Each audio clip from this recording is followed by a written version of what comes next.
call your state reps and call your state senators and let them know that you want to make gold and silver legal tender in your state, and tell them why. Tell them because inflation is hurting you. And if they don't know what do you mean, what does gold and silver have to do with inflation, explain to them that that gold and silver has stayed above the inflation rate and preserves your purchasing power, and you want the state to recognize that so that you can go out and use gold and silver in your daily transactions within your state. This is Kaiser Johnson with Liberty and Finance, and these are the Miles Franklin Weekly Specials for October 28th through November 4th, 2024, while supplies last. This week we feature gold half-ounce backdated Canadian maples at just $110 over melt. We also have backdated silver 1-ounce Britannia at just $2.99 over spot per ounce.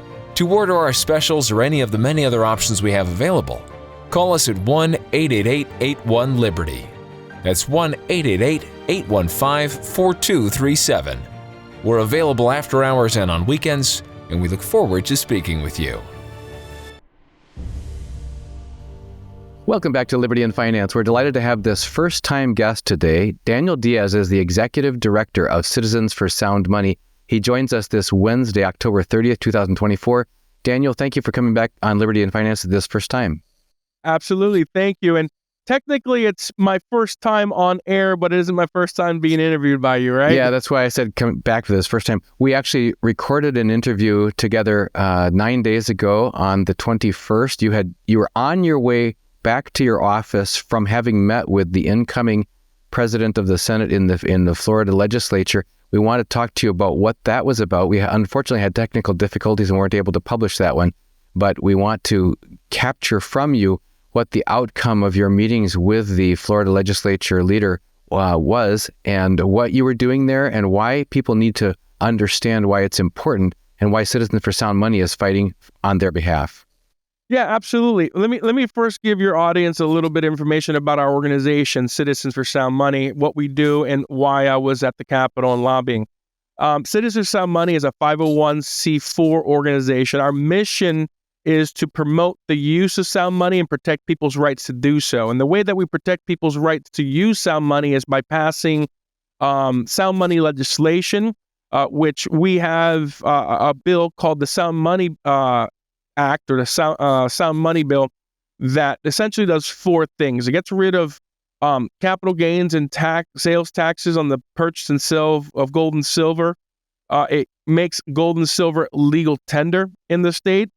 It also asks that the state treasury deposit at least 1% of its reserve assets into gold and silver. And the last thing, which is what we found to have the most resistance by treasurers and CFOs across the country, is creating a state depository, whether it's the state builds it or they contract it so it can hold gold and silver. And that is why where I was actually last week on Monday, what day was it? The 21st, I think it was.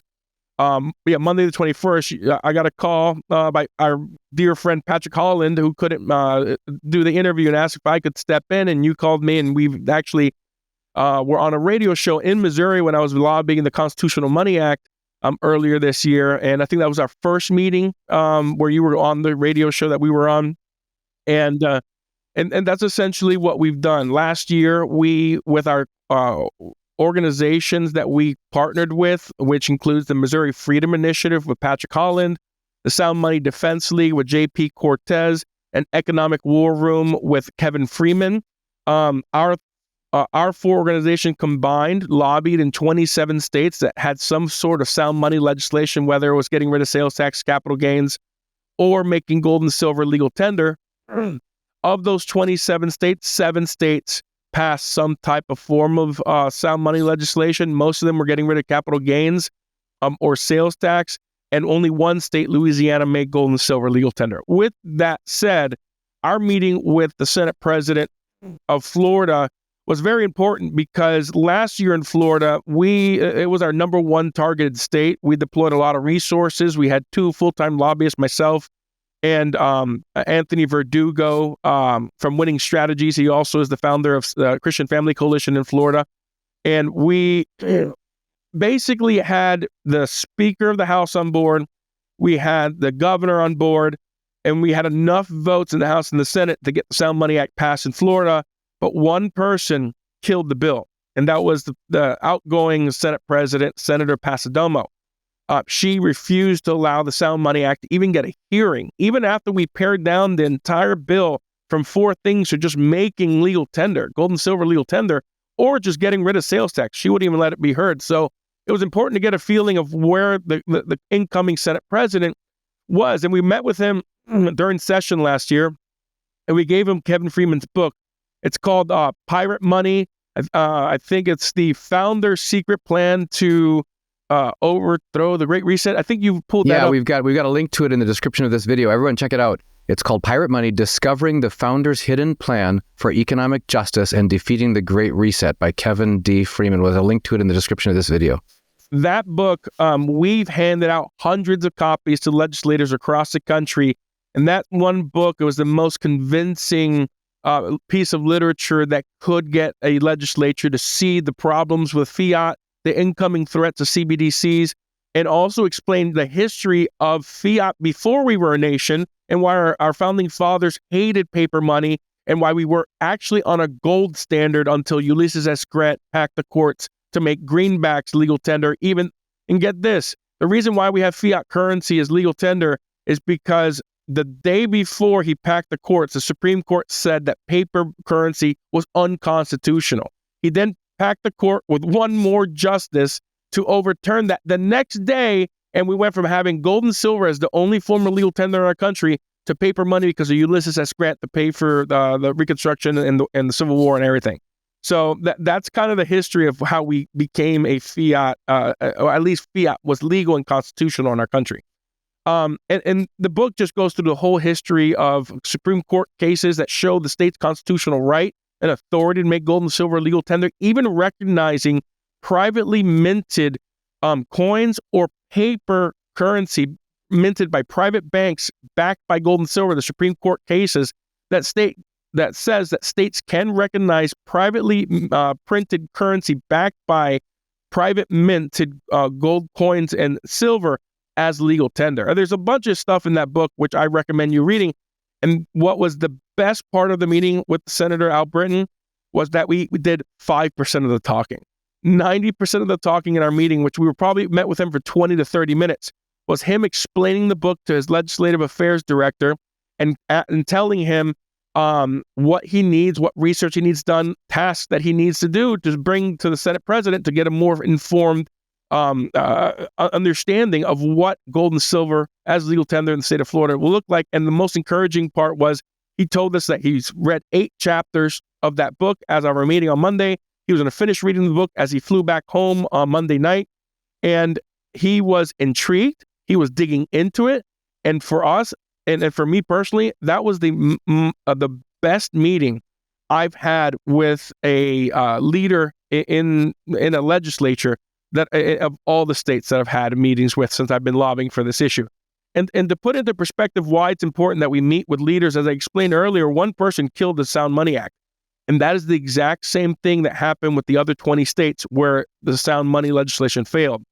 It was one of 3 people that kill legislation.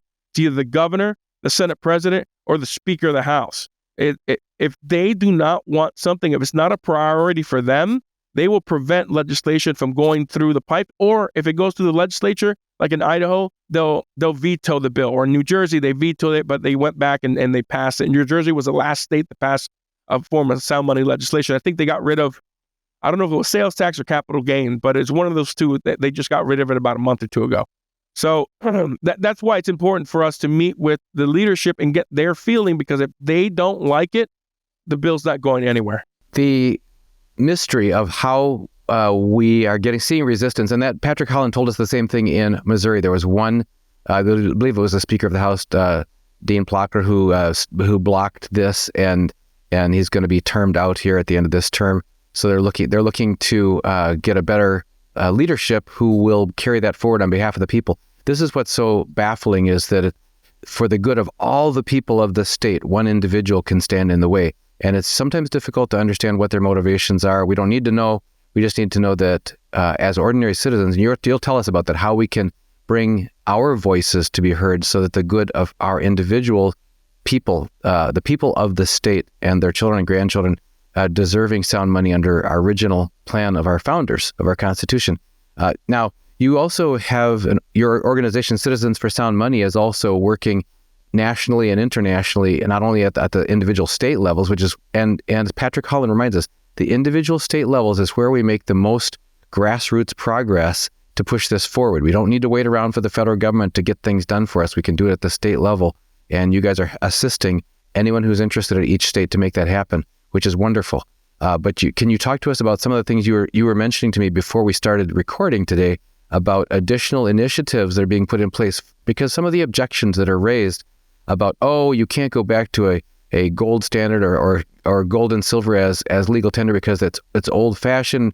The new century, we have to do everything electronically. We have to do everything with cards and instant payment plans and that sort of thing. Talk to us about how you have found ways to find viable free market solutions to have things that are still based on sound money and yet are transactable in modern ways. Yeah, absolutely. And, one thing is electronic gold and silver, asset-backed digital currencies. That is the 21st century and the advent of blockchain technology has allowed the right of ownership of electronic property or digital assets. And one thing that really proliferated after blockchain technology is the ownership of gold and silver certificates, you would say, in digital form. And really, the entire world, as we all know, is in a digital age, and it's just going to continue going in that direction. So we have we started an organization called the Sound Money Business Association. It's a project of Citizens for Sound Money. We are in the middle of forming it and creating,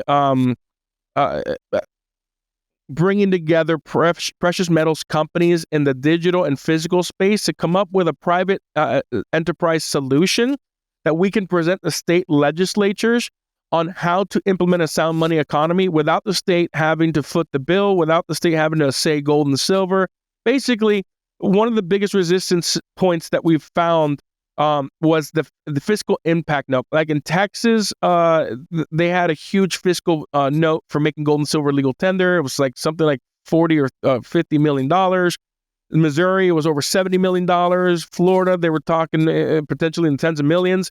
And we could completely mitigate that by getting the state's hands out of actually dealing with physical gold and silver, since they are not sure how to deal with that in the current fiat economy, and provide private enterprise or let's say precious metals companies that currently do this for their business. They receive physical gold and silver, they assay it, and then they give cash to the client. But instead, if we make gold and silver legal tender and the state doesn't want to deal with accepting gold and silver, they can partner as a public-private partnership with private businesses to take in gold and silver, and instead of remitting the cash to the client or the customer that comes in the door, they would just send the cash to the state, and the state receives their fiat if that's what they want. Or if the state accepts, let's say, digital assets for the payment of goods and services, like I think Louisiana, the treasurer just implemented the acceptance of Bitcoin.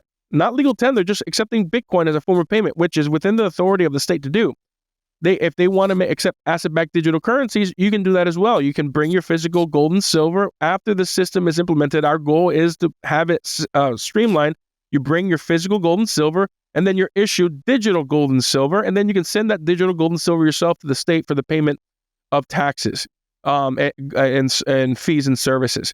So that's one aspect, but it isn't just the United States. The United States is the only country in the world where the individual states, provinces, or in like some countries, the individual states are called counties, where we're the only country in the world where the states, the smaller units of the federal government, can make monetary policy, because the Constitution in Article 1, Section 10, Clause 1 says that the states can only make gold and silver coin tender for the payment of debts. We're the only country in the world.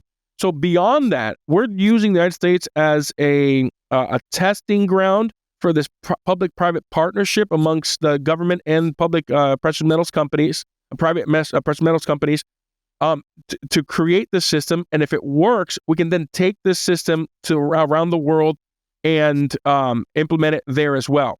Not only that, we at Citizens for Sound Money are producing a TV show. I can't get into too many details, but we're in full production right now.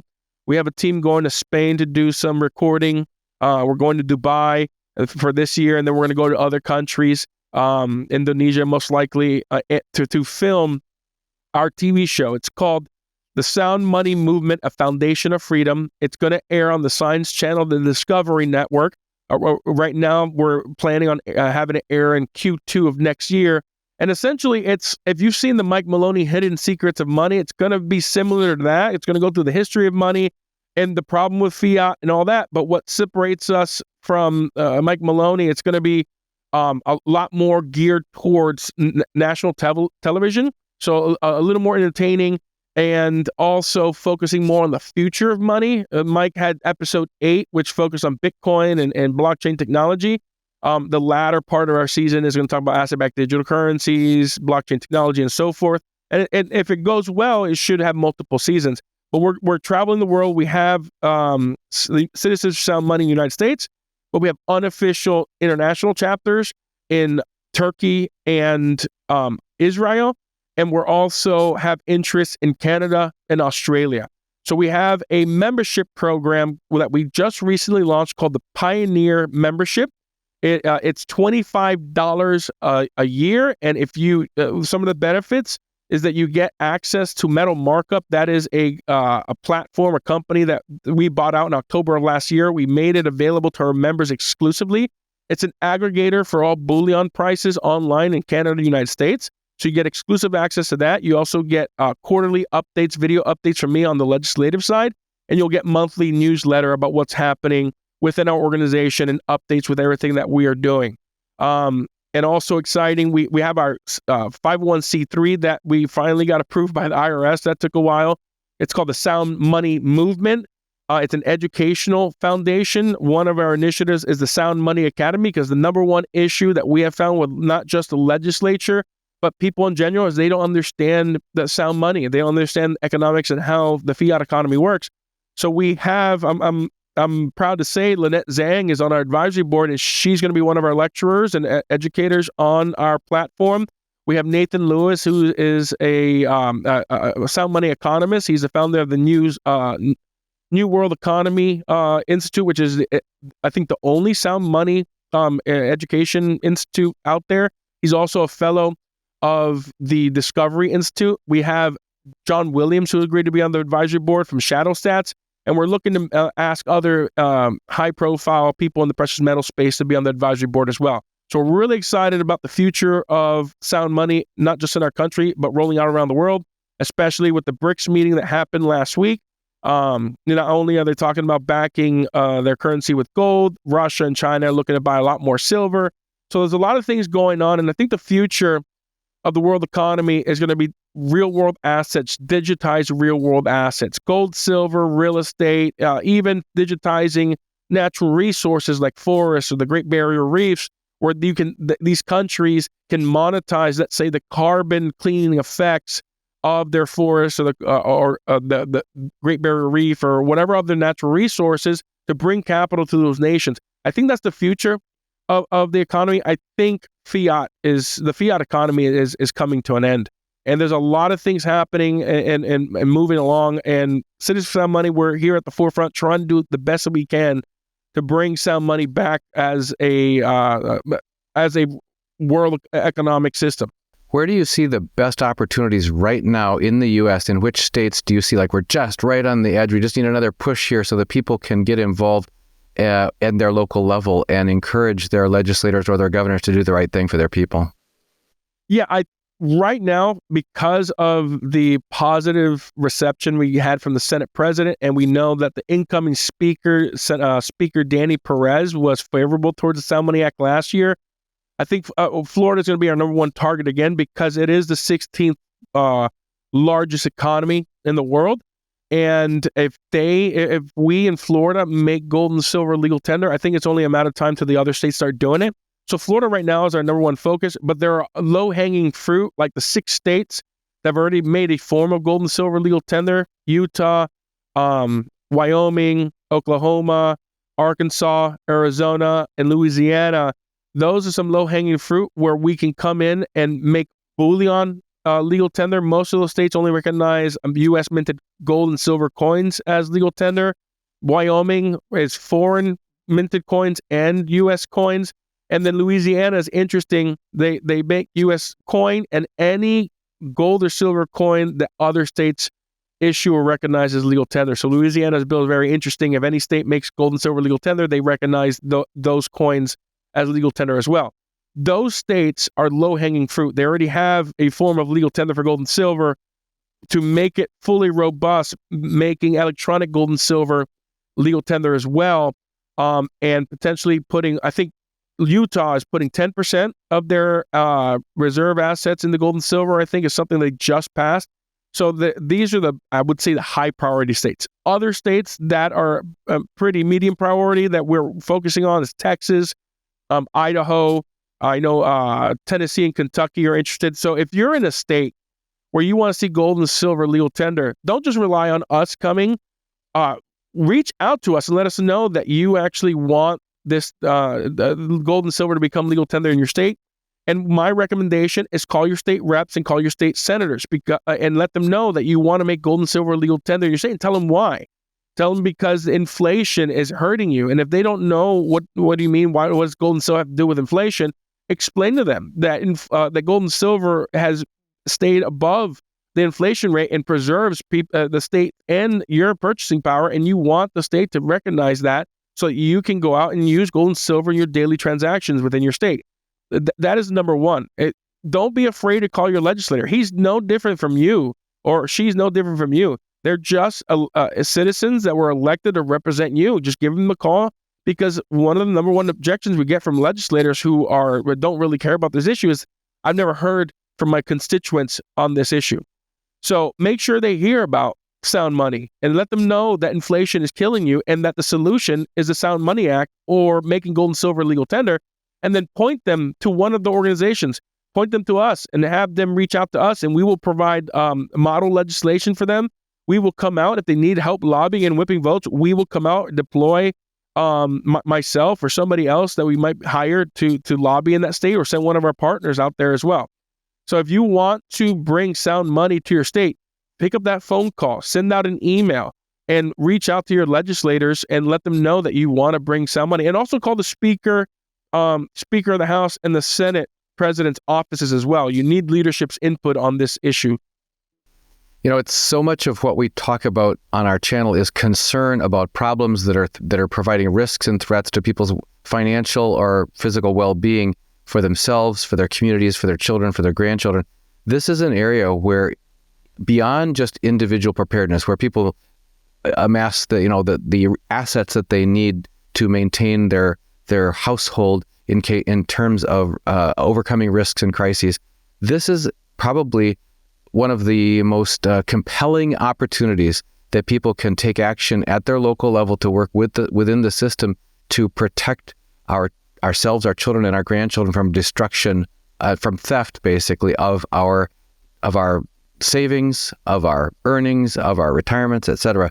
So, kudos to you and to Citizens for Sound Money and the other partner organizations that you collaborate with. We'll put a link to Citizens for Sound Money in the description of this video so people can reach out to you. Other partner organizations that you're working with in this regard? Missouri Freedom Initiative with Patrick Holland. He doesn't just do Missouri. He helped Arkansas legislation. He's helped Oklahoma. He helps around his states. Yeah, that's mofree.org, MOFREE.org. Go ahead. And then Economic War Room. They're a for-profit company that's coming out of their own coffers doing this. So they are a financial investment company that focuses more on Christian principles and investing on within the Christian worldview. And they are basically taking a lot of their own wealth individually, Kevin Freeman and his other partners, in traveling and lobbying. So Kevin Freeman, Economic War Room, they have a Rumble channel that they broadcast pretty much every day. They have a new radio show called Pirate Money, which is named after the book. So definitely check them out. And the third is the Sound Money Defense League. They focus primarily on taxation, not so much legal tender. So JP Cortez goes around and he is working to get rid of sales tax and capital gains. There's only a handful of states left that have sales tax. Unfortunately, the great state of Florida is the only Republican state that has sales tax on gold and silver. If you buy less than $500, you have to pay sales tax. As you know, Dunnigan, you live in the state of Florida, and I think there's 12 or 14 states that still have capital gains on gold and silver. So we still have a little bit of work to do on the taxation front. We have a ton of work to make gold and silver legal tender. And these are all organizations that we're working with, we're collaborating, we're sharing resources and information to help our causes. Ironically, it's getting back to what is constitutional anyway and what our founding fathers intended, rather than this funny money, monopoly money that's really stealing our financial well-being and that of our children and grandchildren. So Daniel Diaz from the Sound Money Movement, thank you for joining us this first time on Liberty and Finance. Thank you, Dunnigan, for having me on. This is Kaiser Johnson with Liberty and Finance, and these are the Miles Franklin Weekly Specials for October 28th through November 4th, 2024, while supplies last. This week we feature gold half-ounce backdated Canadian maples at just $110 over melt. We also have backdated silver 1-ounce Britannia at just $2.99 over spot per ounce. To order our specials or any of the many other options we have available, call us at 1-888-81-LIBERTY. That's 1-888-815-4237. We're available after hours and on weekends, and we look forward to speaking with you.